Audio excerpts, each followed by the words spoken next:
Heyo everybody, Haku here with a review of the first 13 chapters of Phantom Seer. Now, before I really get into this, I want to tell you that if you haven't read, I'm going to split this up. So at the very beginning, I'm going to talk about the series a bit without getting into anything spoilery. That way I can just recommend this series for other people to go read and stuff.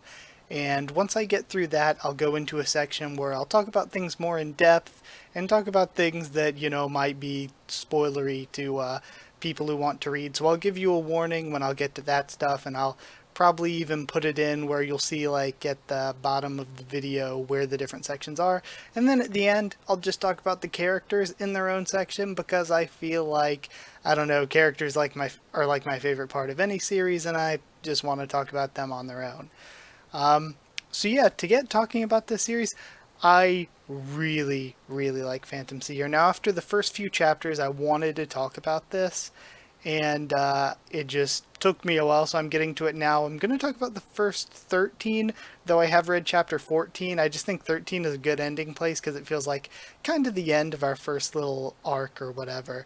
So this will probably be the first 2 volumes worth of chapters, I think.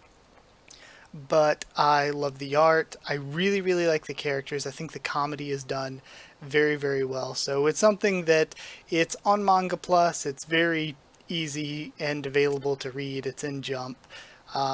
So I would recommend, if you haven't read it yourself, go out and read it. But yeah, it's something that I think I like a lot. If there's anything that it kind of reminds me of, immediately, I would say early Bleach before the Soul Society stuff, like the very, very beginnings of Bleach is what it most reminds me of. It's really a paranormal flavored shonen. It's your typical battle shonen, but if you want a ninja flavored one, you've got Naruto. If you want a pirate flavored one, you've got One Piece. A modern flavor, you've got maybe like Katekyo Hitman Reborn or Hero Academia.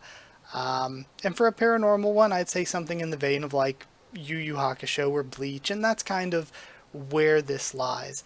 I think the world and power system, I won't get into it super in depth, I think at all in this video really, because we haven't really learned too much about it, but I do think it has a lot of potential for the future of the series. But one thing that I think could be the biggest criticism of this, and it's a criticism that I see even for like really, really good shonen manga, is it doesn't really do anything outside of your typical shonen formula, and I think that's a pretty solid criticism because it doesn't too much. Like I said, it's just your paranormal flavored shonen. Do I think it's really good at what it is? Yeah, I've been totally enjoying it every week since it started. But it doesn't really deviate too far from the norms of what you would expect from a battle shonen manga. But at the same time, I'm sort of in the camp that it really doesn't need to. If I go to like a hot dog stand and order a hot dog, I really, really don't need you to like reinvent the wheel on this thing. I just want that. Or like a lot of people will complain with series that have gone on a while, like say with video games like Pokemon or Assassin's Creed, and be like, the gameplay hasn't really made that much of a jump between this game and that game. And I'm like, I mean, when I get a game from that series, I'm expecting a game from that series. So again, I don't really need a series to go out of its way to reinvent the battle shonen genre for me to think it's good and enjoyable. Also, to give some credits here, the story is by Togo Goto, who I haven't found any evidence of them doing any other manga in the past. Maybe they have under a different pen name, but I haven't found it. And the art is by Kento Matsuda, who previously did, was it Tokyo Shinobi Squad? It was another Jump manga that lasted for, I think, like 30 some chapters, but they have worked on another Jump manga before. Also, I think the biggest selling points are the characters, the art. I think the art is like really, really good, and the monster design. Specifically with the art, I want to bring up the action scenes because there is like a few pretty good fights and one really good one towards the end of the chapters that I'm going to be talking about here. That when I read them, I was like, okay, I understand every single movement, everything that's going on. It all looks really good, and the actions are conveyed really clearly, which is important. And there are even some of like my favorite manga, and some manga that I consider to be really good, that aren't good at this. Like I would say Hero Academia. My Hero Academia is not very good at conveying what's happening in a fight during the action all the time. Sometimes you really get it. Sometimes it's like, wow, I'm gonna have to read over this a few times or just wait to see it in the anime, because some of the like transitions from panel to panel and the movement is like, not the cleanest. But that doesn't change the fact that I still love Hero Academia and I still think it's a really good manga. But with this, I think that the action sequences were done really, really well. Like I mentioned before, the powers in the world have a lot of potential, and the comedy is amazing. I think the comedy is something that that it doesn't need, but it excels at, and it makes the characters more endearing. But yeah, that was it for just some like spoiler-free stuff, just to give you a general idea on some thoughts if you want to go read it yourself. But if you do want to go read it yourself, I would say go ahead and do that now, because now I'm going to talk a bit more in depth about the actual things that happen. So if you don't want spoilers, thank you for watching, but probably go read and then come back. So yeah, let's talk about the series itself in depth right now. First off, I really, really like Aibetsu. Aibetsu, I think one of the big reasons that I like her a lot here is because she trains to get powers and to fight and do all this stuff too, which I like, because here's the best way I think I can describe it. She's not like stupidly brave, like in a way that doesn't make sense. There's still monsters and stuff, so it's not like she's this Mary Sue character of, oh, I'm gonna get powers and go fight against them and be super powerful. But at the same time, there are so many manga that I've read and anime that I've watched where this character finds out about, oh wow, there are people that actually have anime powers and they go around fighting monsters and stuff, and they're always like cowardly and they're like, no, I don't want any part of this. Or there's a lot where there'll be a main character that's a guy with no powers and he's surrounded by a bunch of like girls with powers that fight around him, or a girl without powers and she's surrounded by a bunch of guys with powers that fight sort of around her as a character. So I like that Aibetsu, realistically, if today I found out, oh man, there are people running around fighting with anime powers, I would be like, fuck yes, give me anime powers. So I like that Aibetsu isn't one of these characters that I see like a ton in anime and manga where they learn about this stuff and they're like, oh no, I don't want to train for powers, I don't want to learn any of this stuff, I'm just going to be a normal human and everything. She's actually like, yes, I'm going to be like, when she finds out about this phantom stuff and her having the ability to see them, she's like, yeah, I'm gonna stick around with you and use my powers to help people. And then when it comes to the point where she needs to be able to defend herself, she's like, yes, I'm gonna train with Yayoi to actually learn powers. So I think that I really, really, really like her character because of that.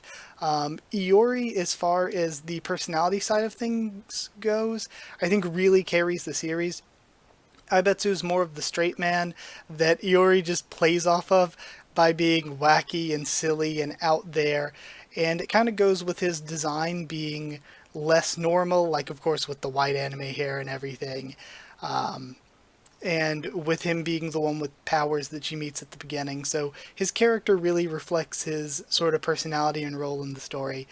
But we start off the story slowly introducing characters from chapter to chapter. It's done really well. We see Fujisaki in episode or chapter 2, and I hope we see her again because I liked her design. We get the Kenma intro arc that I thought was really good. Again, we almost have a kind of monster of a week thing going on for right now, but all of the phantoms, the monsters, they're really well designed. They have cool gimmicks to them, cool stories behind them, and everything so far has just been fun. Then we get the introduction to the mansion arc, which I thought was super fun. I loved that part of the story. And then we get into kind of our first actual real arc, which was Riku training under Kenma and Yayoi, paired with Iori and Kurose searching for Senjudoji's victims or captives, which I thought was amazing. Going back and forth between those two things, I really, really, really liked Daibetsu's training, and I also, again, really liked how they wrote Kurose and Iori going to try to sort of figure out what's going on with these disappearing, beckoning hands. I think that both were done really well individually, and jumping back and forth between the two of them and bringing them together in the end for the climax was all really, really, really well done. And also, yeah, I mentioned before in the spoiler-free section, but the fight at the end was really, really good. And one of the things I loved most about it is it felt very, very easy to follow. The action was good, it all flowed together, and it's something that isn't always done right. Like I said, in One Piece it's usually fine, but sometimes not that great. In Hero Academia, it's, like, I will admit, as much as I love Hero Academia and as much as I try to hype it up, it does have its problems, like Horikoshi has his problems with conveying action sometimes. Like, sometimes there's just too big of a gap between panel to panel, or sometimes it's just very kind of messy and unclear what's going on. And of course that's in contrast to, like, say, the best I've seen when it comes to that is an unfair comparison for any of this weekly stuff, and that's Berserk, where, like, when you're, like, reading an action sequence in Berserk, you can tell exactly what every sort of person in the fight is doing at any given time, and it all flows together really tightly and closely and logically. So I think this was done really well compared to a lot of what I've read as far as the fight goes. So some things that I would like to see in the future, going past these 13 chapters, more backstories would be neat, but what I really want more myself is a little bit more world building. I think that could be cool because there's a lot of potential here. Just more cool monsters. Give us some more Monster of the Week type stuff like we've been getting so far, and I'll be happy with it. And one of the coolest things could be more info on the different shaman groups, and that could, I'll talk about chapter 14 a little bit, in that I think that that could be where that's leading. Now, if this new character, gosh, I forget her name, was she like Tsumugi or something? I don't think so. I think I got that wrong. But this new character who just showed up, I think it would be cool if she was a part of a sort of shaman group that isn't an enemy or a villain, but is just sort of maybe a rival or doesn't really get along with Yayoi and Iori's group. I think that would probably be the coolest thing there. Of course, she could just be a phantom herself, but I feel like, I don't know, maybe that's a little bit too predictable, but I would actually really like if she was a shaman and that's why the phantom presence was being sensed from her. I think that would be a really good way to do things. So yeah, my last bullet point for that section was I need more Yojiro. I love every time Yojiro has been on screen, I have loved his character. I think he's cool, he's mysterious, he's funny. I just want more of him. So yeah, lastly, I will talk about the characters a bit. I kind of usually do stuff like this with my reviews, talk about the characters separately. One at a time, Aibetsu Riku. I talked a lot about the beginning, a lot in the beginning about how I really just love her willingness to grow and to learn and to experience these powers and everything, because she's not like unrealistically brave, like, yeah, I'm just gonna jump in and start fighting monsters, but she's not illogically like separating herself from the situation like we see too often with characters that are like, yeah, I will exist around all of this cool stuff, but I don't want to participate in the cool stuff. Aibetsu's actually like, no, I found out anime powers exist. I'm getting in on that. I like that. Katanagi Iori, so funny. I think his character is really smart too, and I like the way that he's not just a typical sort of hothead protagonist or anything like that. He does things a bit more planned out. And all of his character quirks are done really well, both in the fighting aspects of things and just in the character-to-character interactions. They're so good. He's really, really funny and entertaining in the slice-of-life bits. Katanagi Yayoi, her character design is great. It is so good. I never know whether we can really trust her or trust her or not, which I think is really good. I never know, like, is she going to end up being a bad guy? I can never tell where Yayoi's head is at, and her powers might be the coolest. I think her powers are so cool looking. They might be my favorite ones we've seen so far. Satake Yojiro, I need so much more of him. He's been so funny, so cool, so mysterious every time we've seen him. I love his design. I'm a sucker for characters like Yojiro. I just want to see more of them. Oigawa Kenma, I really love his babysitting nature in the way that he takes care of the Tengu, but also the way that he's kind of a little bit doting when it comes to his interactions with Iori, even though he's a little tsundere-ish with him, and also with Riku. So yeah, I actually really like Kenma a lot, but I will say that his character is probably the most tropey among them, in that I feel like I've read slash watched a lot of anime characters like him before. And then lastly, Kurose Chihiro. I really love him. I really hope we get to see more of Kurose, even though he's not in the same group as the others. Even though he's just sort of a tangential ally. I thought he was hilarious. I really liked his character quirks. I loved his design. His powers are cool. I mean, we've seen powers like his before, but they're really cool. I really like his character a lot.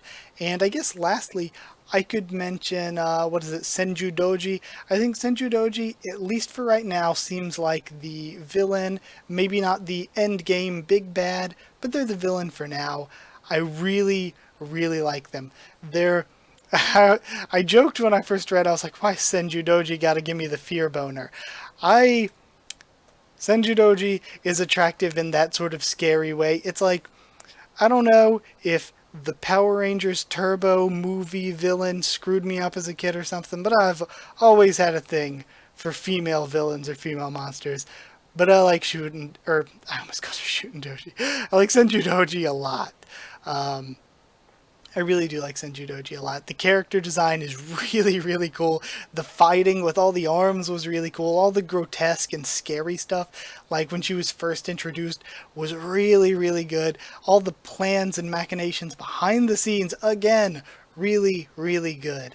I loved everything about Senju Doji as a villain, and I'm excited to see more of her as well. But, yeah, I guess that is where I'll end this off. If you haven't read and you didn't care about spoilers, so you just stuck with this whole thing, I would still say go read. It's very new. It's only 14 chapters in. It's very easy to pick up and read too because it's on Manga Plus. So yeah, totally would recommend this one. I've been enjoying it a lot, and it's made me want to read some of the other Jump things that I haven't. Again, I would love to catch up to Black Clover. I've just never gotten around to doing it, but Mashle seems interesting. Chainsaw Man does. Jujutsu Kaisen seems interesting. And again, there's the anime for that I haven't really given a chance yet either. But yeah, it's made me want to read some more Jump stuff. So if any of you are interested in any of that, let me know. I will be doing more reviews on Berserk. Like I said before, like I only reviewed the first volume. I have read more. But I just haven't gotten around to writing notes and doing a review and all that. But I will be doing that as soon as I can, because I'd like to talk about it some more. I'll talk about more Phantom Seer as it happens. Just, again, let me know things you'd like to see and all that. But yeah, I just want to say Manga Plus has been just really, really useful in getting to read all the newest stuff for free, or you can just go back into this whole catalog if you pay. It's again, not sponsored. I wish. But it's been really, really good getting all the Jump stuff there. The only one complaint I would have about it, reading there, is, like, I don't know why I'm getting off on this tangent, but Manga Plus cannot do, like, 2-page spreads right. Like, you have to read them in horizontal mode to get them to, like, be put together as a 2-page spread, or else you're going to get 2 separate pages and it's all off. But when you read horizontal, it's like so zoomed out, whether you're on mobile or PC, that it's like, this is tiny, I can't read this shit. So I just feel like, I don't know, all the scanlation sites can do it. They can weave them together even when you're in vertical mode. So I really feel like Manga Plus should be able to as well. But that's legit my only complaint with it. It's a great place to read all the jump stuff. But yeah, weird tangent aside, I hope you enjoyed the video. I would love to talk with more people about Phantom Seer, so if you're fans of it too and want to talk with me more in the comments or anything, or again, suggest things in the comments, go ahead and comment those things down there. Like if you did like the video, and if you want to subscribe for much more on the channel. I always read on the channel. I react to Hero Academia and One Piece every week. I could add some more stuff if people want, but that's, I mean, it's going to be more time that it takes me to do it every week. But yeah, if you want me to talk about anything else, just let me know. I plan to do more reviews of this, like every, I don't know, every arc or so I might do a review for Phantom Seer, unless people want to see stuff more often. But I've loved it. I've really, really loved it. If you want to talk more on Discord, just ask and I can give you a link to the Discord server. Or if you want to talk more on Twitter, just hit me up there as well. The link will be in the description as always. And if you want to help support the channel, keep things going by helping on Patreon, it's patreon.com/aquaofthetubes, or a link will be in the description. But yeah, either way, that's it. One last thing before I get done with it. In the comments of like every chapter, I'm always seeing so many people like, again, video is basically over now. This is just going to be me talking about Jump manga. But I see a lot in the comments where they're like, this is going to get canned or axed soon. It's not going to last that long. Because the views for it, at least on Manga Plus, do kind of, like in the middle. They don't do great. They don't do terrible. But I'm like, I don't really know how that'll translate to it getting axed or whatever, because sometimes things are doing really well and Jump axes them anyway, and sometimes things aren't doing that great and they just get a big push. Like, I'll use inverse examples here, being Hero Academia and Black Clover. When Black Clover, like before it got the anime and stuff, basically nobody in the West read it, and everybody was always complaining, Black Clover is not very good, and Jump just keeps shoving it down our throats. And even then when the anime started, people were just like, it got a sort of really, I don't want to say really good anime adaptation, but yeah, the anime's been decently solid. It got a decent adaptation and all that, and just clearly a lot of money and energy was put into making Black Clover succeed, but still, not a lot of people in the West were embracing it. And one thing is that everybody was like, oh, Black Clover does really well in Japan. That's why. And it took a while. It took a good 30 episodes into the anime or so, I think, for it to really start developing a wide Western fan base. And then as it continued on, more and more people were like, you know what? We were wrong. Black Clover is good.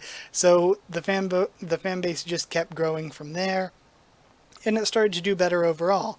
But that's the thing. Just because something's not doing well over here, we don't know. Phantom Seer could be doing great in Japan. Japanese fans could really love it.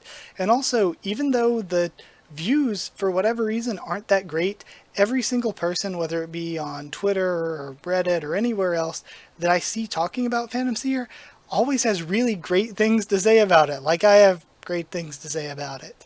Everybody's just been really positive critically, like review-wise, even though, again, the views on it have been sort of like middle of the pack. And then on the other side of things, like there were always talks early in Hero Academia, like when I was first getting into it, where I was like, oh my god, this is amazing. It seems like everybody here in America that watches anime has seen Hero Academia. It's like a Naruto level thing, where it's like if you're an anime fan, that's just one of those that you've seen. But in the West, they were like, yeah, Hero Academia doesn't, or not in the West, but back in Japan, they were like, yeah, in Japan, it's actually not quite as over as it is here in the West yet, because even then, looking at sales for early Hero Academia, it didn't really do that well in Japan, and then it was just internationally where people really, really, really loved it. And eventually it caught on, but even now, Hero Academia isn't a One Piece seller, you know? It isn't a Naruto seller even, I think.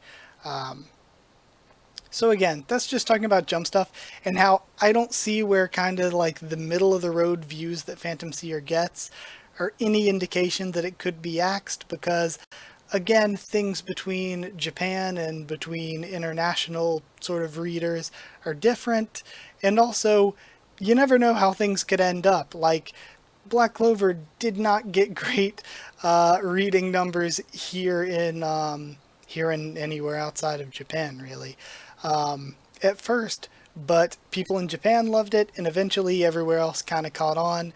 And on the other side of things, there's Hero Academia, which didn't do that great in Japan, but did really, really well internationally. And then it started doing really well in Japan, too.